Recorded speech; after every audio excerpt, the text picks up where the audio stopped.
Hej, cześć i czołem! Tym razem chcielibyśmy podzielić się z Wami odrobiną wiedzy, którą udało nam się pozyskać w ciągu ostatnich 2 lat trenowania razem z Hermesem, Jerzakiem, JC Group i z wieloma innymi... Tomkiem Kulikiem, bardzo wieloma innymi fantastycznymi nauczycielami. Serdecznie Was zachęcamy do tego, żeby skorzystać, a w tym filmie podzielimy się z Wami jedną z pierwszych lekcji, jaką uzyskaliśmy, czyli... hamowanie w zakręcie. Oglądajcie!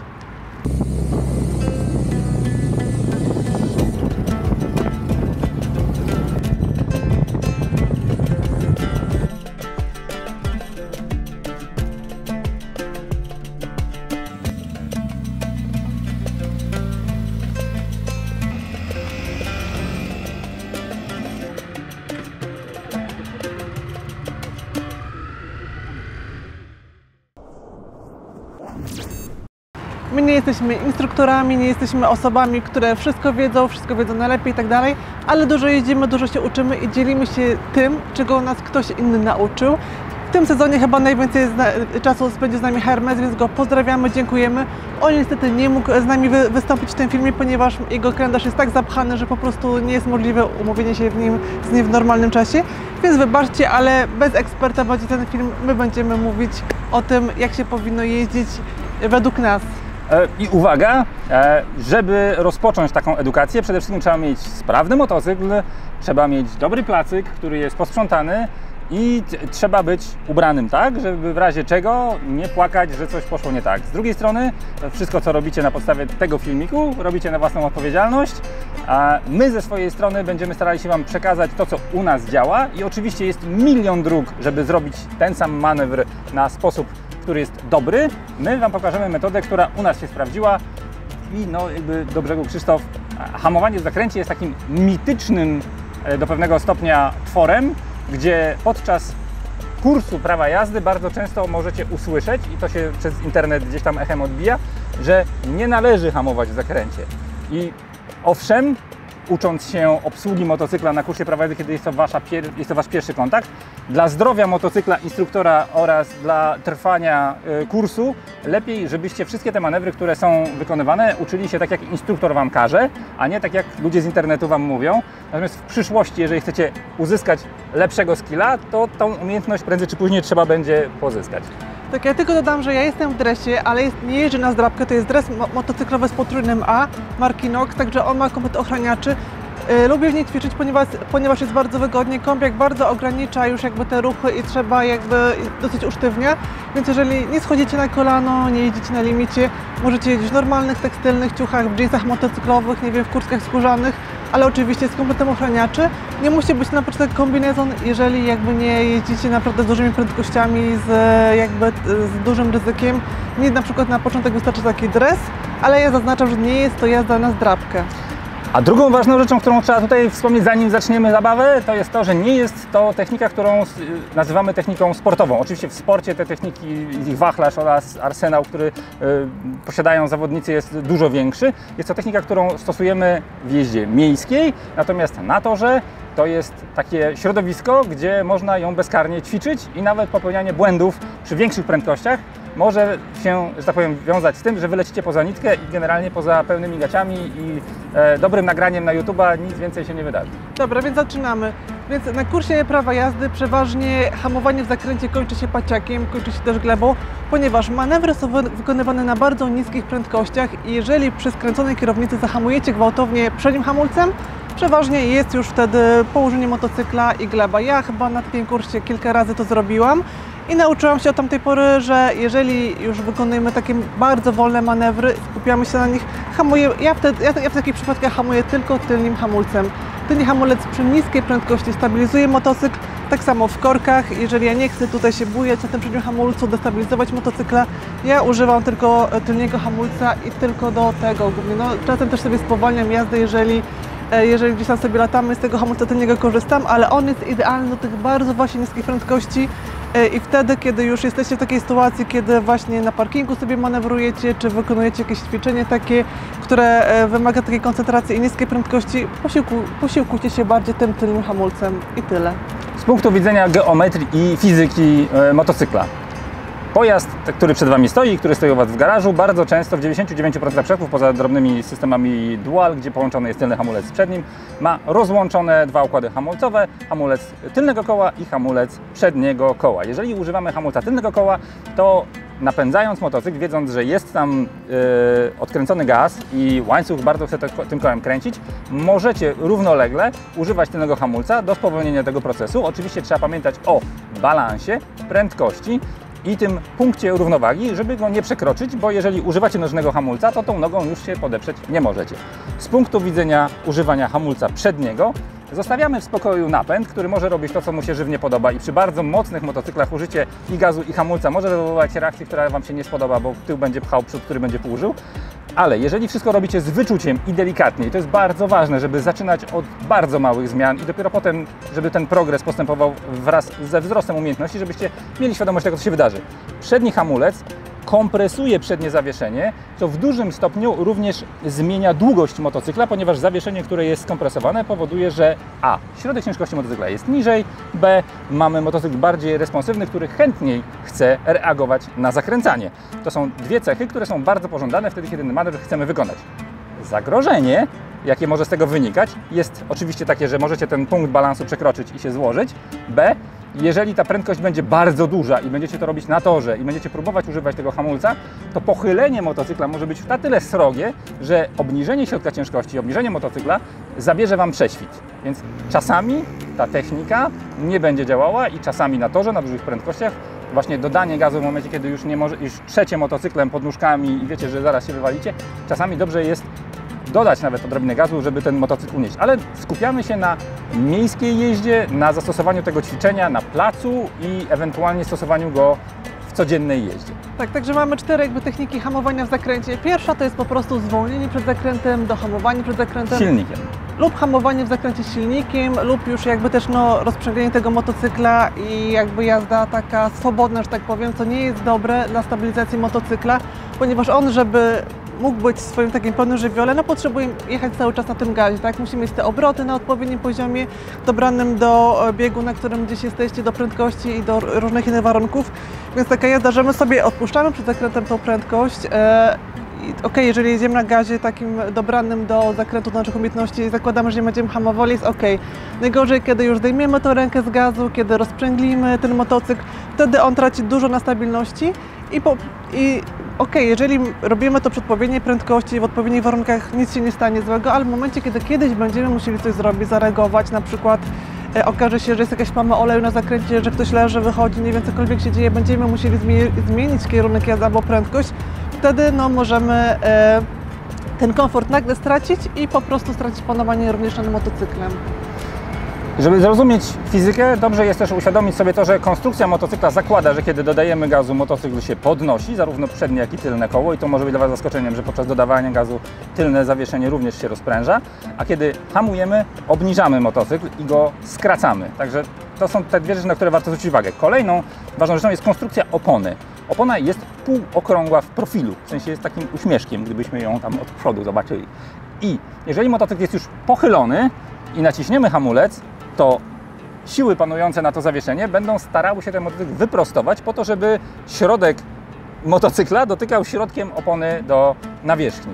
I też z tą siłą będziemy mieli kontakt w momencie, kiedy będziemy wykonywać te manewry i motocykl będzie miał tendencję do tego, żeby podczas hamowania lekko się odprostowywać. I to, o czym Małgosia wspomniała, to jest to, że kiedy będziemy chcieli już się zatrzymać w tym zakręcie lub dokonać jakiegoś bardzo radykalnej zmiany czy prędkości, czy kierunku, może się okazać, że motocykl będzie potrzebował ingerencji również na kierownicy, żeby zatrzymać się nie pochylonym, bo to nas położy, tylko żeby w ostatniej fazie tego zakręcania się wyprostować. Tak, no i przechodzimy do drugiej metody hamowania hamulcem tylnym. Jak można zacząć w ogóle ćwiczenie takiego manewru?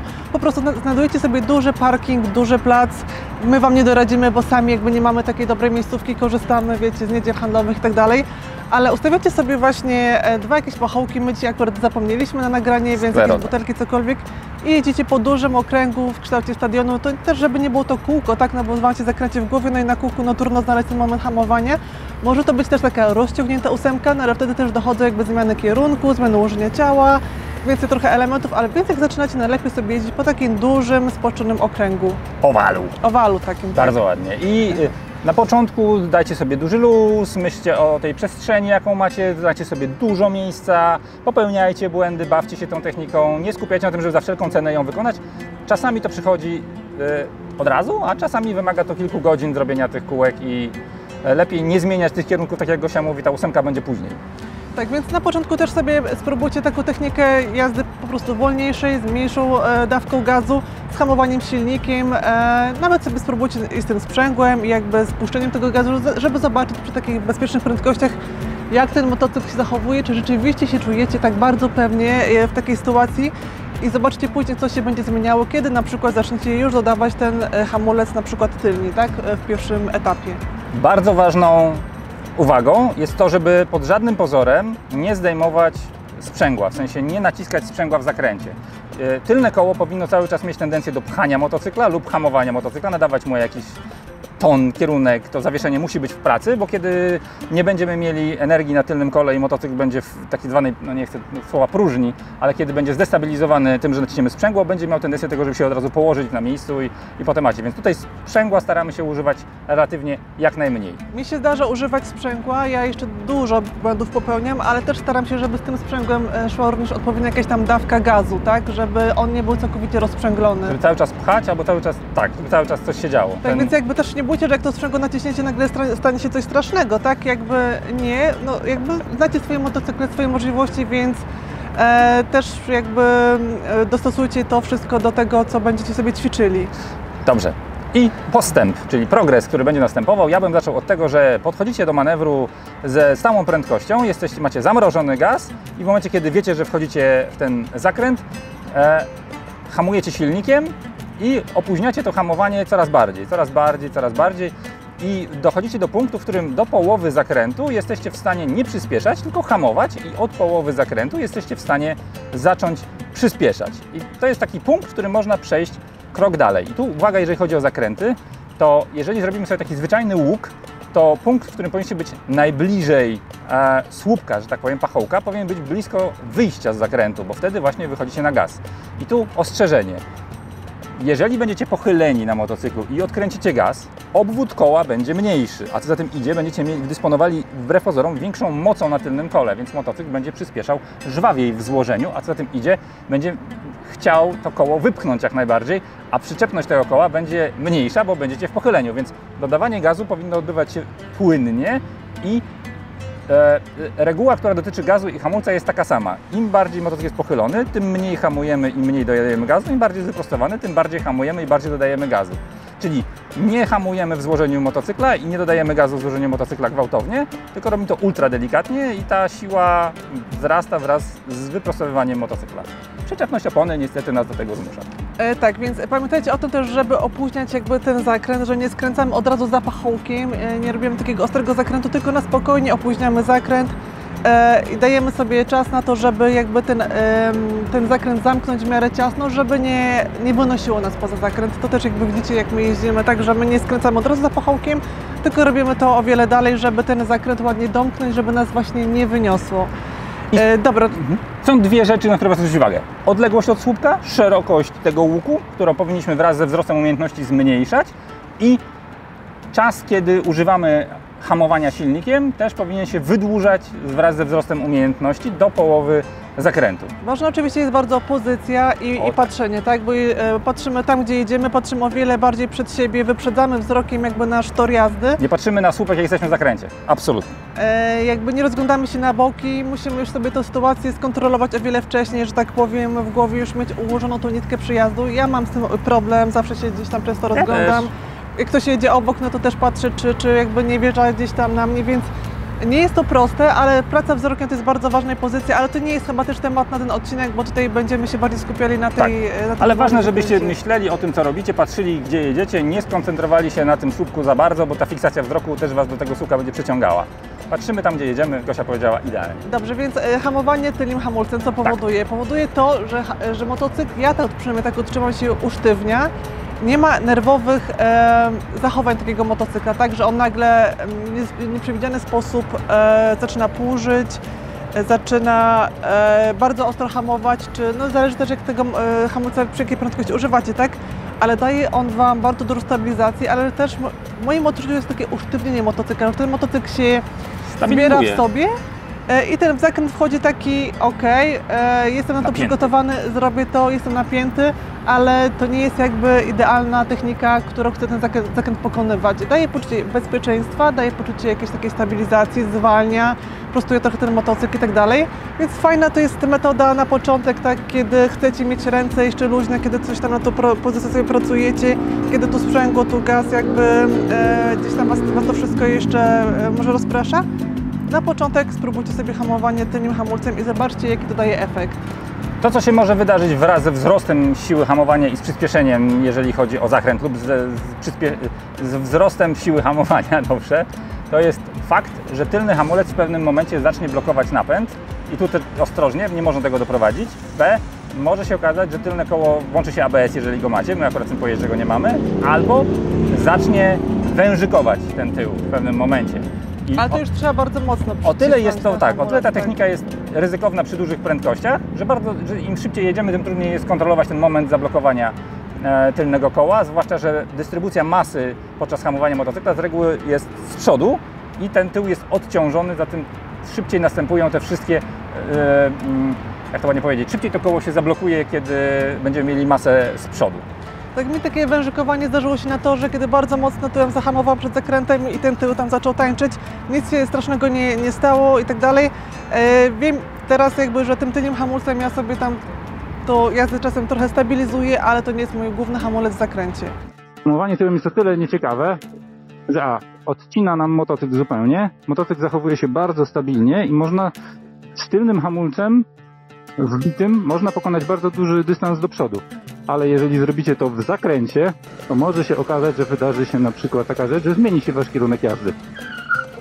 I wtedy, jak to zawieszenie się skompresuje, może nastąpić high side i może was wyrzucić z motocykla, bo to zawieszenie się odkompresuje nagle i wystrzeli nas z motocykla do góry i wtedy już żegnajcie, nie da się z tym już za wiele zrobić. Mam nadzieję, że to pokazałem właściwie. Dobra. Bo drugą techniką jest hamowanie dwoma hamulcami, tak? I przodem i tyłem. Tak jest. Jest to najbardziej taka wydajna technika wtedy, kiedy chcemy się zatrzymać, kiedy zrobić hamowanie awaryjne, wtedy korzystamy ze wszystkich możliwości, które daje nam fabryka. Natomiast jeżeli chodzi o pokonywanie zakrętu, mi się w teorii wydawało, że to będzie jakby taki majstersztyk, tak? Że te dwa hamulce będą sprawiały, że ten motocykl tu się ustabilizuje, tu się trochę wkleje ten zakręt i że to będzie jakby idealna technika. Jak się okazuje, tak nie jest, bo później sobie spróbowałam jazdy hamowania w zakręcie na samym przednim hamulcu i to była najbardziej optymalna technika. Ale dlaczego tak się dzieje? Może wytłumacz. Okej. Po pierwsze, jeżeli używamy obydwu hamulców, to będziemy pracowali również, na dwa sposoby będziemy działali na geometrię motocykla. Po pierwsze, będziemy zabierali mu siłę napędową, bo będziemy pracowali wbrew pracy łańcucha, a z przodu to, co się wydarzy, to będzie zależało od tego, jak bardzo mamy kąt wyprzedzenia główki ramy ustawiony, bo motocykle, które chcą jechać na wprost, to są motocykle, które mają mocno wysunięte lagi do przodu i łożysko główki ramy zostawia bardzo długi ślad, rzucając powiedzmy prostą linię z główki do końca jakby śladu opony. I ten ślad, to wyprzedzenie powoduje to, że motocykl, który ma krótko koło pod sobą, łatwo reaguje na zakręty i ta siła, która chce prostować tą kierownicę sama, jest też niewielka, a w momencie, kiedy jest daleko, to wtedy ta siła jest dużo większa. Dlatego dragstery, motocykle, które jeżdżą na 1/4 mili, mają długie wahacze i są generalnie bardzo długie. Choppery na autostradzie świetnie się sprawujące mają bardzo duże wyprzedzenie kąt główki ramy, a motocykle sportowe są raczej właśnie zwarte po to, żeby ta geometria nie została zaburzona. Ale jeżeli działamy na oba układy, to odbieramy sobie trochę możliwości pracy gazem i jakby napędzania tylnego koła i wprowadzenie motocykl w stabilną jazdę i również odcinamy sobie ten przód, który będzie pracował po to, żeby skrócić motocykl i złożyć się w zakręcie. W mojej ocenie jest to trochę za dużo. Jeżeli już efektywnie chcemy hamować i chcemy wykorzystać siłę hamowania, niekoniecznie do 100% zatrzymania, ale do tego, żeby zawieszenie motocykla pomagało nam w zakręcaniu, to użycie wyłącznie przedniego hamulca daje nam największe efekty, bo pracujemy na tylko jednym układzie, który zostaje złożony, skracamy przód, przekładamy bardzo dużo masy na przód motocykla i na przednie zawieszenie i dzięki temu i wyczucie, i kontakt styczności przedniego koła, które się będzie chciało mniej ślizgać, będzie dużo lepszy, a tył będzie cały czas nadawał nam napęd. Tu ostrzeżenie, kiedy będziemy wychodzili na gaz, istnieje taka technika nakładki, którą kiedyś Wam opowiemy, kiedy używamy i hamulca, i gazu jednocześnie, żeby nie było efektu szarpnięcia hamulca i żeby łańcuch był cały czas napięty. Ale to bardziej technika sportowa, gdzie na torze takie mocne wyjście na gaz może spowodować zerwanie przyczepności. Ale w tych manewrach, które tutaj oglądacie, tego jeszcze prawdopodobnie nie będziemy stosować, a jeżeli będziemy stosować, to będziemy pokazywać, że to stosowaliśmy. Nie jest to potrzebna technika do jazdy w mieście, ale warto ją ćwiczyć, jeżeli chcemy bardziej dynamicznie się poruszać. Żeby też mieć porównanie, tak jak te techniki działają, to warto właśnie sobie każdą z nich zastosować na placu. No i ostatnia technika już taka docelowa, to jest po prostu hamowanie w zakręcie przednim hamulcem. Ja na przykład tego się bałam, no bo pamiętałam te paciaki z kursu jazdy, tak, kiedy przy tych małych prędkościach ten motocykl od razu prawie tam zaliczał glebę i w ogóle był nie do opanowania. I no jakby myślałam, że to jest jakby ostateczne w zakręcie dla mnie, nie będę jakby stosowała tej techniki, ale na placu ja bardzo to polubiłam, tak? Motocykl w momencie hamowania przodem staje się taki bardzo plastyczny, on właśnie się tak nie usztywnia, tak jak w momencie, kiedy hamujemy tyłem, on bardzo fajnie się wkleja w zakręt, daje bardzo duże poczucie stabilizacji, panujemy nad poziomem jakby tego złożenia. Mogę się skupić też oczywiście na swojej pozycji, na patrzeniu, na wszystkich innych elementach. To nie jest tak, że nagle jakby to hamowanie w zakręcie rozbija mi wszystkie inne elementy, tylko jest jakby tego uzupełnieniem, więc też często mi się zdarza dosyć mocno hamować w tym zakręcie, tak? Bo już zaczynamy od takich mniejszych prędkości, później jakby wiadomo coraz większe. I nawet przy tych większych prędkościach, kiedy ja praktycznie bardzo mocno tą klamę cisnę hamulca, no czuję się cały czas bardzo stabilnie i nigdy nie miałam takiej sytuacji.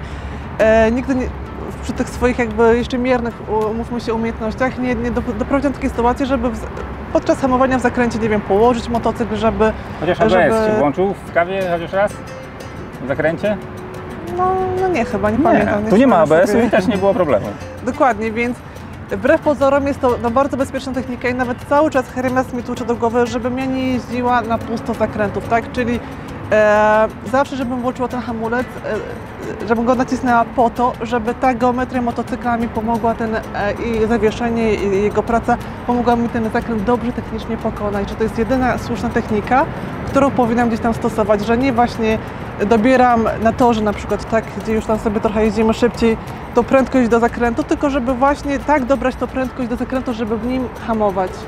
I żeby nie być hipokrytami, oczywiście cały czas to ćwiczymy i ja pomimo tego, że 2 lata staram się cisnąć bardzo mocno, nadal mi to nie wychodzi i nadal myślę, że kolejne lata pamiętania i ćwiczenia tego przyniosą jakiś efekt. Moja technika jest taka, że rzeczywiście jeszcze przed apexem, w momencie kiedy już składam się w zakręt, puszczam hamulca, powinienem jeszcze je trzymać, to znaczy, że wchodzę w zakręt zbyt wolno i nie dostosowuję prędkości do zakrętu, ale mówimy o torze, a w mieście to jest zapewnienie sobie gwarancji tego, że niezależnie od tego, jaka będzie sytuacja na drodze, mamy pełną kontrolę nad tym, co się wydarzy i nawet przejście z tylnego na przedni hamulec, zrobienie jakiejś awaryjnej sytuacji, nadal mamy motocykl w pracy, mamy go obniżonego, mamy tą kontrolę, nie ma gwałtownego zatrzymania. Pamiętajcie też, że nie łapiemy za hamulec gwałtownie. To wszystko musi dziać się powoli. Te wszystkie odruchy, które mamy panicznego hamowania, trzeba wyłączyć, trzeba oczyścić umysł. Trzeba dlatego ćwiczyć. Dlatego trzeba ćwiczyć. W bezpiecznym miejscu. Tak, żeby nawet kiedy będziemy zaskoczeni, będąc zaskoczonym, nie łapać gwałtownie za hamulec, czy nie naciskać gwałtownie tylnego hamulca, tylko pracować nad tym, żeby wiedzieć, że trzeba tą masę przełożyć i dopiero wtedy efektywnie motocykl hamuje, kiedy zawieszenie jest kompresowane. Ostatnie zdanie, które tutaj super ważne, to jest to, żeby nie wisieć na kierownicy, żeby nasze ciało pozwalało kierownicy pracować, nie wywierać siły na kierownicę, skupić się na trzymaniu motocykla nogami i pozwolić tej geometrii motocykla zrobić robotę. Podsumowując, umiejętność hamowania w zakręcie bardzo rzadko wywodzi się z kursu nauki jazdy, dlatego że bardzo jest to technika nieinstynktowna i wymaga sporo czasu, żeby się na niej skupić i dobrze ją zrobić i zacząć konsekwentnie ją stosować. Kurs prawa jazdy pozwala nam na zdanie egzaminu i hamowanie w zakręcie nie jest potrzebne do zdania egzaminu, można wszystko zrobić bez tej umiejętności, natomiast jest to umiejętność o tyle kluczowa, że bardzo poprawia bezpieczeństwo motocyklisty już w tym późniejszym okresie, kiedy zostaje on rzucony na głęboką wodę i musi sobie radzić aglomeracji, czy tam gdziekolwiek jest zrzucony. Także są różne techniki, spróbujcie każdej z nich. Najlepiej naprawdę udać się do instruktora, który od razu Wam poprawi pozycję, od razu popracuje nad innymi różnymi elementami, bo musi ich wiele grać, żeby jeździć motocyklem i bardzo długo zajmuje jakby nauka i progresowanie. Nie jest to w ogóle takie proste, zwłaszcza jak już człowiek jest starszy, ale warto to robić, no bo nawet najmniejszy krok do przodu czyni to, że nasza jazda jest bardziej bezpieczna w różnych warunkach. Jeżeli chcemy sobie podróżować, zwiedzać Alpy, cały świat i tak dalej, to bez opuszczenia zakrętów, bez jakiejś pełnej kontroli nad motocyklem jest bardzo ciężko. Poza tym umiejętność korzystania z motocykla pozwala nam się rozwijać jako motocyklistom i może się okazać, że Wasza ścieżka motocyklowa, chcieliście mieć zawsze GS-a, turystyka, właśnie zwiedzać wielkie kraje, a potem się okaże, że właśnie nie, że potrzebujecie motocykla, który jest krótki, zwarty i lekki i oczekujecie od motocykla czegoś innego. Natomiast umiejętność korzystania z wszystkiego, co motocykl ma do dyspozycji, daje ogromną frajdę z jazdy, no i poprawia bezpieczeństwo. Także dziękujemy, że oglądaliście, pozdrawiamy Was serdecznie i dajcie znać, czy chcecie więcej takich szkoleniowych filmików. Tak.